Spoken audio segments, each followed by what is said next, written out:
My name is Anna Thompson. Once I was a name whispered backstage at fashion shows in Paris, Milan, and New York.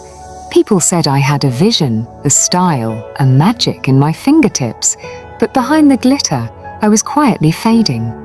It's strange, isn't it? How you can be surrounded by applause and yet feel completely hollow. It all started to crumble after my divorce.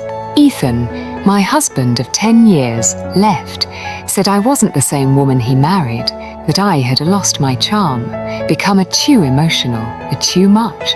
I didn't even argue. Maybe he was right. For months, I didn't leave the apartment. My sketchbooks gathered dust. I avoided mirrors. I stopped creating.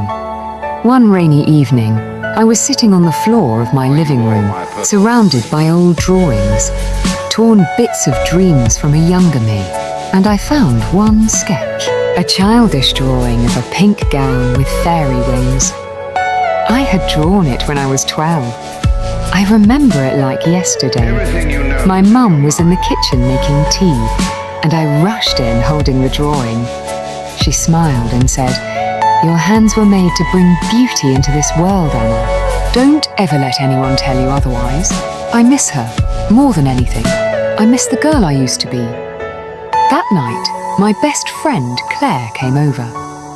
She brought coffee, like she always does. When she saw the sketchbooks scattered on the floor, she smiled and said, well, the artist still lives." I laughed bitterly. No, she doesn't. She died somewhere between late-night meetings and crying in the bathroom. Claire sat next to me, looked me dead in the eyes, and said something I'll never forget. "You're not broken, Anna. You're just buried. And it's time to dig yourself out." That night, I couldn't sleep.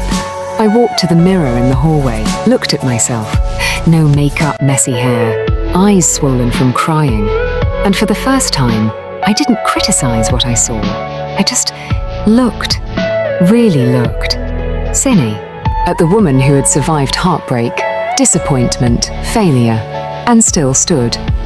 I whispered to my reflection, "You're still here. You're still standing. And maybe, just maybe, that's enough to start again." I opened my sketchbook. My hands shook as I held the pencil. At first, nothing came. Then I drew a single line. It wasn't perfect, but it was honest. It was mine. Day by day, sketch by sketch, I stitched myself back together, not for the runway, not for applause, but for the girl who used to believe in pink gowns with fairy wings. I started designing a new collection. I called it a rise, because that's what I was doing, rising from the ashes of who I used to be. 1 year later, I stood backstage at my first show since the divorce. The lights were bright, the crowd was loud, but inside me there was a calm I had never felt before. Claire hugged me and said, "You did it." I smiled and whispered, "No," I finally remembered who I am. As the models walked down the ramp, wearing pieces of my heart sewn into every fabric, I felt it, that quiet inner applause, from my 12-year-old self clapping wildly, from my mum smiling from above, from every version of me that never gave up, even when I wanted to. After the show, I sat by the window, same spot as before, but this time with a pen and paper, and I wrote a letter to myself.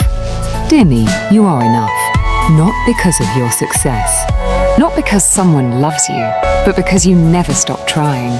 Love, Anna, and now, here I am, still healing, still creating, still rising. Because the truth is, sometimes you have to break to find your brightest pieces.